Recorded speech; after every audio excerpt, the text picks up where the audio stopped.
Hi, and welcome to our audiobook series brought to you by Burgapoly Publishing. Let the journey begin. Today we are presenting Chapter 13, Escape. Time announced itself in gray light. It seeped through the dirt-streaked window, hesitant, tentative, as if the night itself was reluctant to release its grip.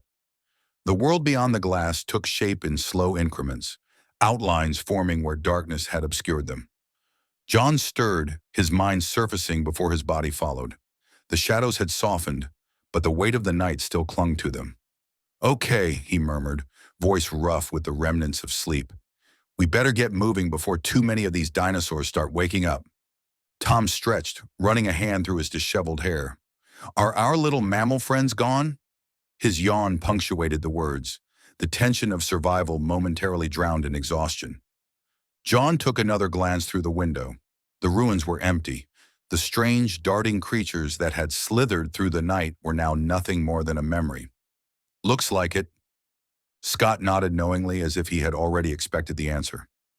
At the first hint of daylight, they retreat. Safety is their first instinct. They understand their place in the food chain. Tom scoffed. "One thing I've learned? If you're not careful, you become part of that food chain." He shook his head. "How do people even survive here?" John shouldered his pack, his fingers tightening on the strap as if gripping the answer. "The city must be fortified, something keeping these creatures out." "They built barricades," Scott confirmed, "then an electrified fence. The city is a world within a world, an illusion of control, keeping chaos at bay." Tom frowned. "Great.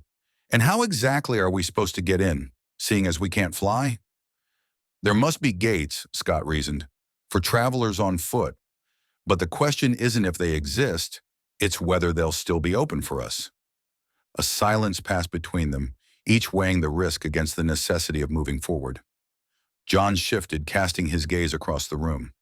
"Everyone ready?" Murmured agreements followed. Tom moved first. He approached the door, hesitated just long enough to listen, then cracked it open. Nothing stirred. He stepped outside, gun raised. "The coast is clear." Chi followed, stepping carefully as if the ground itself might betray her. She scanned the remains of the camp, her breath measured. "Good, I don't see anything." Tom smirked, his voice carrying the weight of expectation. "Not yet." They moved as a unit, silent, deliberate. The ruins around them were still, caught in the eerie hush of pre-dawn restraint. Each footstep was a whispered challenge to the unseen. There was a sound, a deep guttural growl. They froze. The moment held its breath. Then they turned.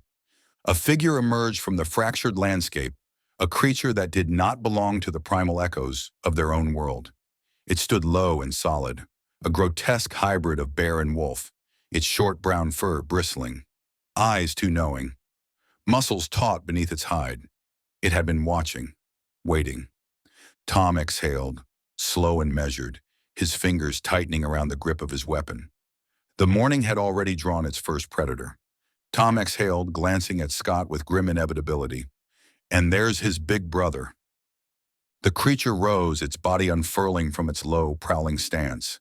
Massive, muscles coiled beneath its thick fur, its jaws parting just enough to reveal fangs dripping with saliva, the glistening remnants of its last kill. Its head swayed from side to side, studying them, not with mindless hunger, but with purposeful patience. It dropped back to all fours, slow, deliberate, each step measured, a predator in no rush. She didn't wait. Her weapon fired, the energy bolt slamming into the earth just before the beast's outstretched claws. A warning. The creature yelped. An instant of hesitation. It staggered back, startled by the sudden defiance. The momentary fear faded, replaced by something else. Not anger, not even aggression. A predator that knew hesitation was a weakness. It took another step forward, shoulders rolling as it crept toward them. John cursed under his breath, his mind already running calculations. Their escape routes, their chances. Then something caught his eye. His stomach turned. Two more. Waiting, watching. He turned, voice tight. "It has friends!" The first creature growled, but this was no ordinary sound. There was an intelligence in it, A signal. The others understood. They moved. What are we going to do now? Valerie's voice was thin, brittle, her fear rising like steam. She clutched at Scott, searching for something solid, something certain. John's mind was already working through the options. Flight? Fight? Delay? We keep moving toward the truck, he said, voice steady, and we shoot if we have to. They moved in unison, a slow retreat, their eyes darting between the shifting forms of their pursuers. The creatures stalked them. Their snarls were not wild, not uncontrolled. This was coordination. This was strategy. Tom fired again, another warning shot. The two creatures in front hesitated. A pause. A recalculation. Then they yielded. They took a step back, allowing the humans to pass, not from fear but waiting for the right opportunity to strike. Chi kept her eyes locked on the first creature. It was still following, calculating. Then something changed. The two in front stopped. Their heads snapped to the side, ears twitching. A moment later, they turned and ran. Scott turned to the others. That wasn't fear. That was a reaction. Where are they going in such a hurry? Tom muttered, looking around. Chi tightened the grip on her weapon. The one back here just ran behind the building. Scott's expression darkened. He understood before the others did. That's not a good sign, he murmured. Tom frowned, glancing at him. What are you talking about? I'd say that's a great sign. Scott's gaze swept the treetops, the shadows beyond their ruined camp. He inhaled slowly, listening. They sensed something, he said at last. His voice was measured but not calm. Tom's expression flickered. So? Scott turned to him, eyes sharp. Something bigger is coming. Tom exhaled sharply, his voice laced with fatigue and frustration. Great. That's all we need now. Another dinosaur, probably. His fingers twitched at the edge of his blaster. Uncertainty and exhaustion were a dangerous combination. He turned to John, his voice edged with accusation. I thought you said they wouldn't be active early in the morning. John's gaze remained on the shifting light, the subtle transition of night surrendering to dawn. His mind turned over what he knew, what he thought he knew. This planet was not Zemia. It obeyed no familiar laws. I thought that might be the case, he admitted, voice distant. Reptiles back home need time. They need the sun. But this place doesn't care what I think. He adjusted the strap on his pack. We'd better get moving. Tom moved first, pressing his body against the cold corner of the building, peering out. Then he froze. His throat constricted around his words before he forced them out. I think we better go back the other way. John's muscles tensed. What is it? Tom's voice was thin, brittle. The two big ones from yesterday. A moment of silence, then urgency. Go, now! Tom shoved past them, pushing the others away from the open space. They ran. Behind them, the earth moved. A slow, deliberate tremor. The lumbering forms of two giants reclaimed the ground they had lost, their massive shadows stretching long in the rising light. John reached the end of the building and twisted around, forcing himself to look, to confirm. Then, confusion. They aren't chasing us, he murmured, frowning. His breath was still heavy, adrenaline buzzing in his veins. They're moving on. He watched them for a few moments longer. He inhaled sharply, adjusting. Control the fear. Maybe we can sneak behind these buildings, he suggested, scanning the gaps between the structures. Make it to the trucks without drawing them back. Tom wiped the sweat from his forehead. He didn't like this. The not knowing. The uncertainty gnawed at him. Or maybe we should go back inside and wait. Chi's voice came low, steady. That's not going to work. John turned to her, eyes narrowing. There was something in her tone, a tension coiled behind her words, something worse than the uncertainty of the larger predators. Why not? He asked, watching her carefully. Chi didn't answer. She was staring. John followed her gaze and froze. They weren't alone. Two new creatures stood there, their bodies lean but tall. They weren't stalking, they were running from the larger ones. Predators forced into flight. But then, a shift, a change. Their focus snapped to the humans. Instinct reprogrammed in an instant. Prey had become an opportunity. Tom moved first, diving for the door. Safety, instinct, survival. But safety was a lie. A growl ripped through the morning air as something lunged. A blur of teeth and coarse fur snapped from the doorway. The bear-wolf hybrid, the watcher from the night before. Tom yelped and recoiled. He hit the ground hard, rolling as claws raked the air where his leg had just been. He twisted, leveling his weapon. The creature saw the intent before the trigger was pulled. It knew. It retreated, snarling, its eyes burning in the dim light. But Tom had no time to recover. The two other predators were almost on him. Chi fired first. The energy bolt struck true, slamming into the shoulder of the nearest beast. It let out a scream, not just pain, but rage. John didn't hesitate. He fired. His shot landed center mass.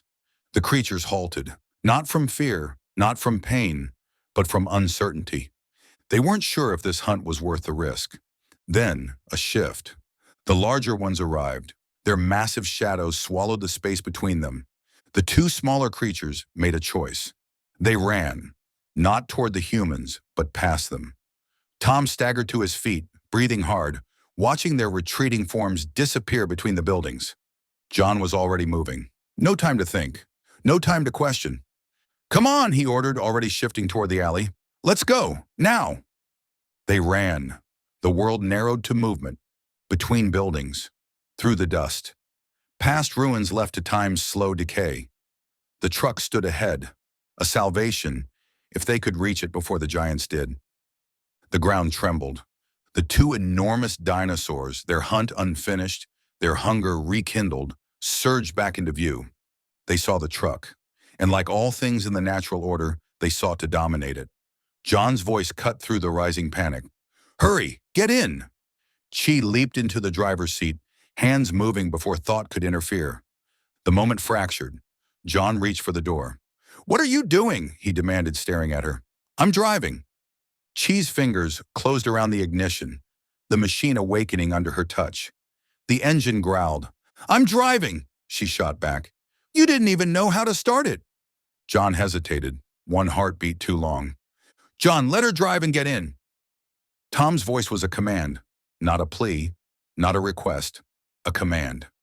John yielded. He threw himself toward the back door and dove in. Tom reached over and slammed it shut. Then impact. The world lurched. Unable to halt its momentum, one of the dinosaurs slammed into the truck, a deafening, visceral collision of muscle and metal. The truck skidded, groaning beneath the force. Dust swirled, momentarily blinding them. Chi's knuckles whitened around the wheel. "Is everyone okay?" The question barely left her lips before she jammed the truck into gear, the machine responding with a mechanical snarl. The fallen dinosaur twisted against the dirt, struggling to rise. Chi did not wait. She spun the wheel, the vehicle sliding past it. The tires howled against the ground, kicking up earth and kicking up fate. Behind them, the dinosaurs hesitated, conflicted between pursuit and instinct. Prey did not act like this. They decided to give chase. "Where do I go after the gate?" Chi shouted, eyes fixed on the narrowing exit. Scott leaned forward, his voice tight. "Go left. There should be a path leading into the jungle." Tom glanced back. The shadows of death were gaining. "I hope you're right about that." The gate, the threshold between survival and something far worse. They surged through it, dust trailing behind them like a ghost. "There it is! There's the path!" Valerie's voice was urgent, frantic, but Chi slowed. Tom's voice broke. "Why are you slowing down? They're gaining." Chi's grip tightened, her breath sharp. "There's a ditch." The truck dipped. The weight of gravity, momentum, and inevitability pulled them forward. Chi's jaw clenched. "I just hope I can make it up the other side." Behind them, the beast roared. The moment stretched thin. Chi saw the ditch ahead, the steep incline waiting beyond. A test of momentum, of physics, of fate. She pushed the accelerator just before impact, forcing the truck forward with every ounce of power it had. Behind them, the dinosaurs came to a sudden halt. Their primal minds processed the obstacle, their massive bodies quivering with frustration. They roared, not just in anger, but in recognition. The prey was escaping. The truck hit the bottom. The force of impact jolted through them, every bone rattling with the sheer violence of movement. Then, the climb. The incline resisted. The tires spun, kicking loose soil and mud, sliding them backward. "Come on, gun it!" Tom shouted, urgency laced with desperation. Chi slammed the accelerator. The truck lurched forward, its power straining against gravity. She worked the wheel, countering the slide, keeping the machine from betraying them. The front tires lifted from the ground, a battle between traction and weight. Then, one last surge. The truck breached the top, skidding forward. Momentum reclaimed. Inside, they rocked violently, thrown against seats and each other. But Chi did not pause. She kept them moving. Her hands remained steady on the wheel, even as the path devolved into mud and uncertainty. "This isn't much of a path," she shouted, glancing at the pale, petrified faces behind her. John turned, his breath uneven, his mind catching up to his survival. "I don't see them anymore," he exhaled, dared to believe. "Hopefully they won't figure out how to get across that ditch." Scott's voice was measured and analytical, reptilian logic. "They might not risk it. Their front arms are weak, not much help for climbing." Chi exhaled, fighting against the thick, cloying muck beneath the wheels. "Good, because I can't make much time in this." "You're doing great," John said, his voice softer now, a thread of reassurance. Tom let out a nervous laugh. "Yeah, I don't think I could have handled that ditch like you did." Chi flicked a glance at Valerie, a silent acknowledgement, a connection of shared experience. Valerie smirked and winked. "Good going, girl." Scott leaned forward, eyes on the road. "If we stay on this path, it should lead us to the city." "Watch out for that log!" Valerie's shout cut through the din. Chi jerked the wheel. Ahead of them, a fallen tree, large and unmoving, lay across the path. John's voice hardened. "Come on, we need to move it before those things figure out how to cross the ditch." The truck skidded to a stop. John, Tom, and Scott leaped out, the wet ground swallowing their boots as they approached the fallen trunk. Tom squinted, suspicion curling in his gut. "This doesn't look like a normal tree." John's fingers twitched over his weapon. The air felt thicker now, a slow, creeping unease. "Yeah," he muttered, eyes scanning the shadows. "I don't have a good feeling about this." Scott took a careful step forward. The others held back, waiting, the air around them thick with a creeping awareness. His voice was quiet, controlled, revealing the truth. "It's breathing." A silence fell, the kind that devours sound. Scott's eyes traced the faint, rhythmic movement along the ridges of what they had mistaken for bark. His fingers hovered just above its surface, sensing the slow, deliberate rise and fall. "I don't believe this is a log," he murmured. "Judging by the markings, it looks more like a snake." Tom's breath caught. He stumbled back, his hands clenched into instinctive fists. "That big? How long is it?" The question went unanswered because it suddenly moved. The illusion shattered. The ground shifted. A slithering, ancient force unfurled itself from beneath its deceptive stillness. The boys ran, feet pounding against mud, lungs tightening as the shadows of the jungle twisted around them. The head rose. Through the dense brush, the serpent revealed itself. Valerie leaned out of the truck. Her voice was raw, urgent. "Run!" Chi's hands were already moving, gears grinding as she threw the vehicle into reverse. The truck lurched back, giving them precious seconds. The snake rose higher, its hood flared, flaps of skin spreading wide, a display of dominance, of warning. Its hiss was not merely a sound, but a vibration, a pulse of primal certainty. Tom turned just as they reached the truck. He froze. "Yow, hurry up and get in!" He shoved John forward, and Chi didn't wait. The moment he was inside, she floored it. The snake struck, not with fangs, but with something else. It spat. A thick, gelatinous mass shot through the air. Impact. The truck's hood sizzled. The substance spread, coating the windshield in a sickly, glistening film. "What is that?" Tom yelled. Scott's voice cut through the chaos, controlled, measured, the voice of understanding amid confusion. "Whatever you do, don't touch it. Snakes are notorious for their venom. That substance, It's likely a paralytic. Chi kept reversing, but the world behind them was not an option. John's gaze snapped back, his voice sharp. Stop! Don't go any further back. We have to get out of here. She didn't hesitate. Chi slammed the accelerator. The tires spun, slipping in the mud, grasping for purchase.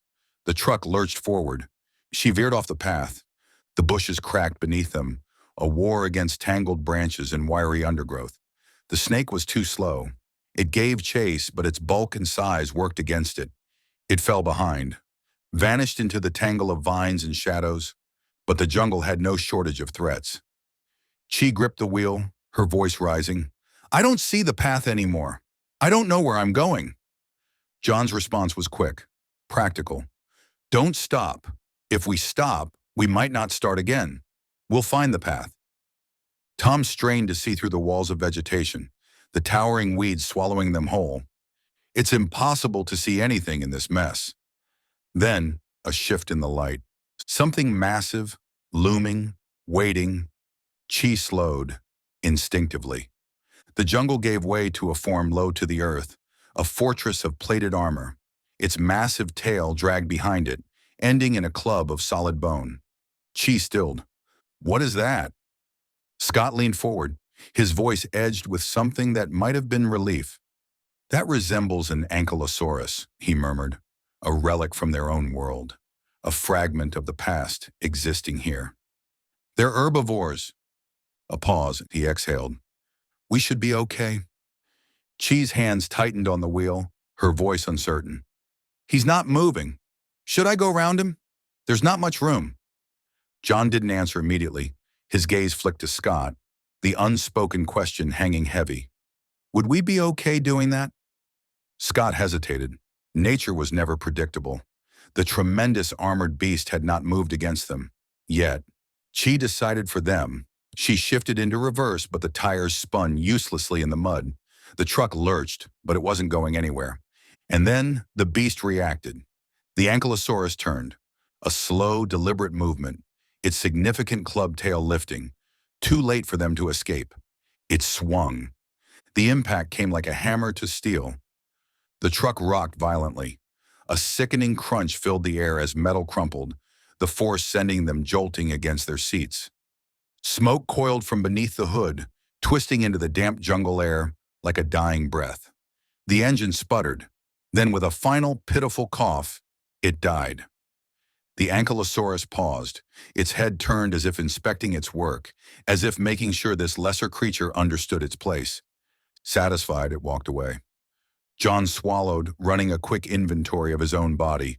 Bruised, shaken, alive. His voice broke the stunned silence. Is everyone all right? A chorus of shaken affirmations. The truck won't start, she said, panic creeping into her voice. Her hands twisted the ignition, but the engine gave nothing back. It was gone. There's smoke, Valerie pointed out, her voice wary. Tom exhaled. That's not a good sign. John pushed the door open. They couldn't afford to sit still. Let's look, he said, stepping out, Tom following. The group spilled into the humid air, the world suddenly too open, too vulnerable. Chi circled the hood, fingers tracing along the crumpled edges, searching for a latch. Scott's voice came like a warning bell, measured, urgent. Be careful of the snake venom. Some of it might have splattered when the hood got hit. Chi froze. A moment of hesitation, then a slow, calculated return to her task. I know it's here somewhere, she muttered, fingers searching with new caution. Finally, she found it and gave a sharp tug, but the hood didn't budge.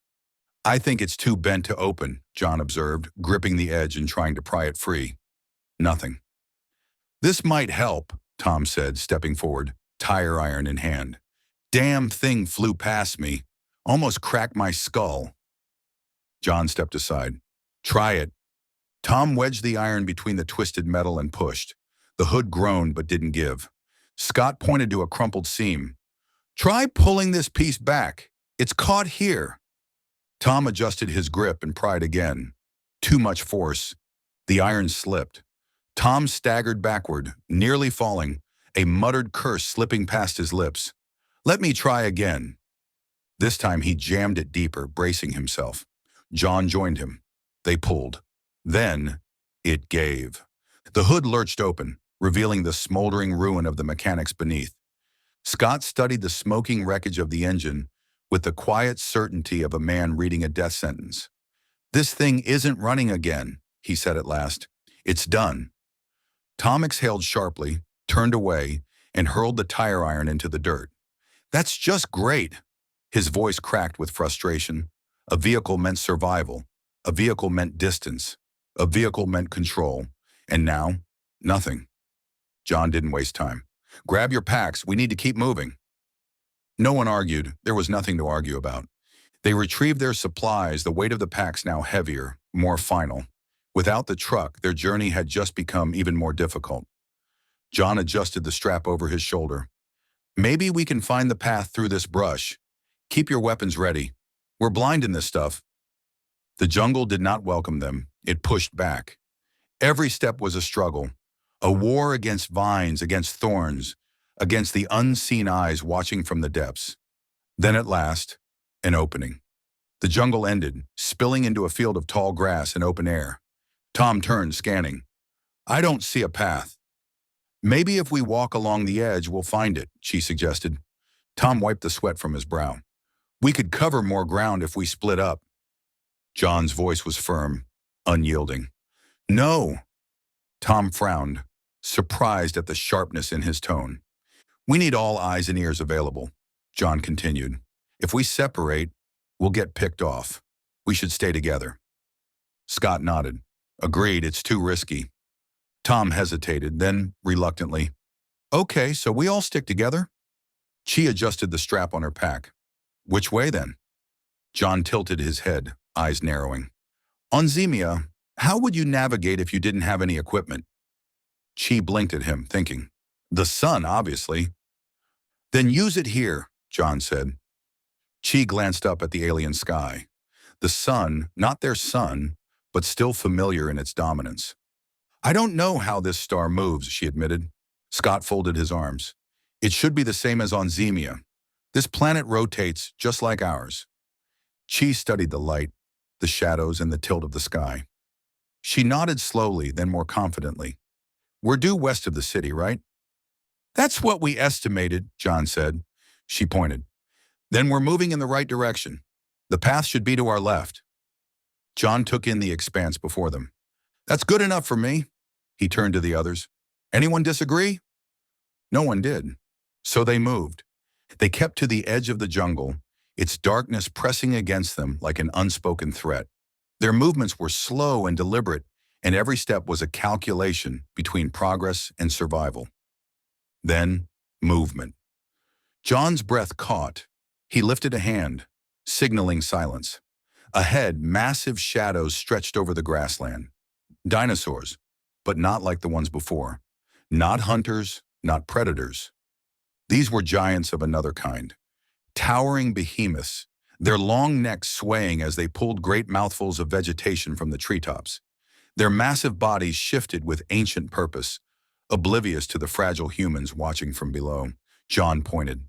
His voice dropped to a whisper, filled with something rare, something like awe. "Look at that!" Tom stepped carefully over a loose stone, glancing at the towering forms in the distance. "I wonder why these dinosaurs look so much like the ones we had on Zemia in prehistoric times." His voice carried a quiet curiosity, an unspoken doubt about coincidence. Scott shrugged. "Maybe that'll be one of our studies at school." John let out a short breath. If there's a school left after all this, the weight of the statement settled between them, the uncertainty of return, the realization that what once felt temporary might not be. Tom narrowed his eyes, his thoughts shifting back to their immediate survival. He pointed ahead. "That looks like it might be the path." John gave a tight nod, a small victory. "See? That wasn't too bad. Let's keep up the pace. The faster we get through this jungle, the better." "Yeah," Tom muttered. "I'd rather not be someone's meal today."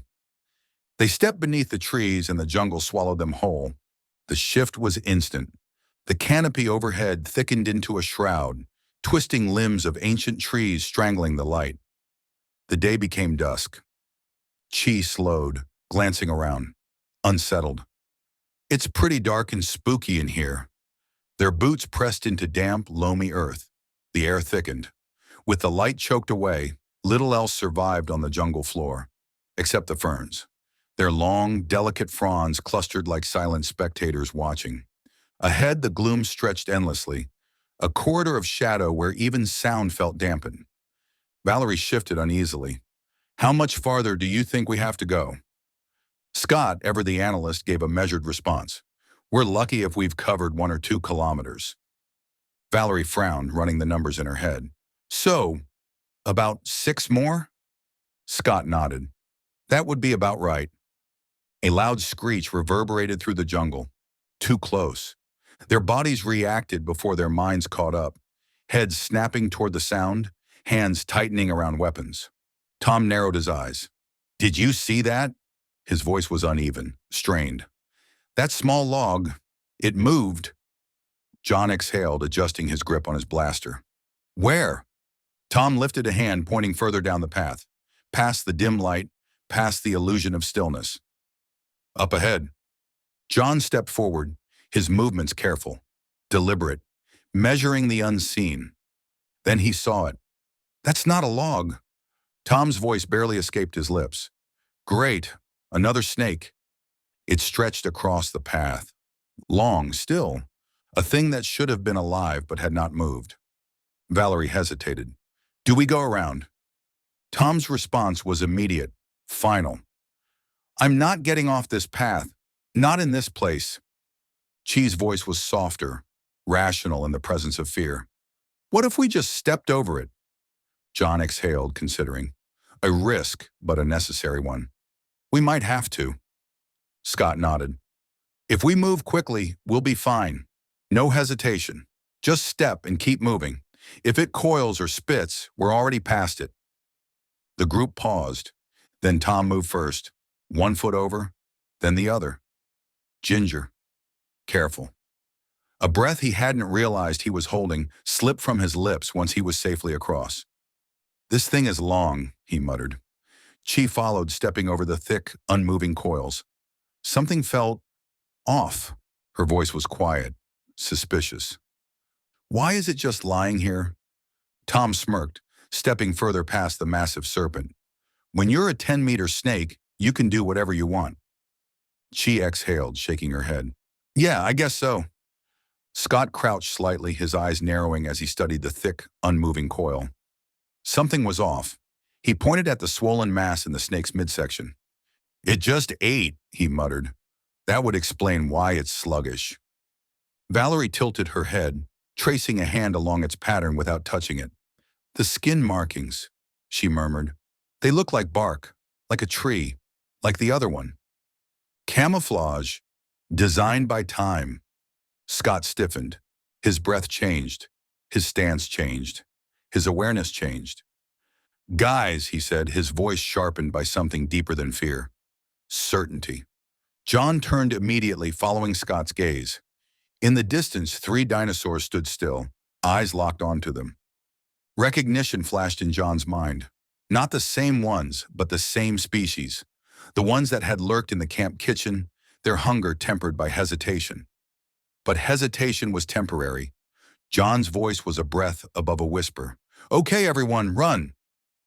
He lifted his weapon and fired. 2 shots, quick and precise. The blasts exploded in the dirt just behind the creatures. Their heads snapped toward the sound. And then, as if signaled by the universe itself, 2 more joined them. A new silence descended, a moment between thought and instinct. One of them let out a screech. The hunt began. The creatures charged. Their steps were measured, controlled, not reckless, calculated. They're keeping their distance, Tom panted, forcing the words out between breaths. Scott's mind was already ahead of them, assessing, predicting. They might be trying to wear us down or herd us into more of them. His eyes flicked sideways. Watch the trees. Watch the flanks. What if we just stop and shoot them? Tom suggested, urgency laced in his voice. John's breath was rough, his mind burning through possibilities. We could, but our guns are running low, and we don't know how many are out here. If we stop, Scott added, voice grim. They will surround us. The words had no time to settle because one jumped ahead of them. Chi reacted first. She stopped, aimed, fired. The bolt hit home, searing the creature's shoulder. It screamed, a sound of fury and pain, before twisting and retreating into the jungle. But she wasn't finished. Pivot, fire, impact. Another shot struck behind them, finding flesh. The dinosaur fell, rolling, crashing, kicking up dust. The others barely glanced at it as they thundered past, their hunt undeterred. The wounded one rose again, limping, slower now but not stopping. Thanks for listening to Chapter 13 of Into the 6th Millennium, The Invasion of Zephro. If you enjoyed it, be sure to like and subscribe so you don't miss future audiobooks. You'll find links below to get the book, explore more titles from the series, and grab official merch. We've also included some affiliate links to the tools we use to bring this project to life.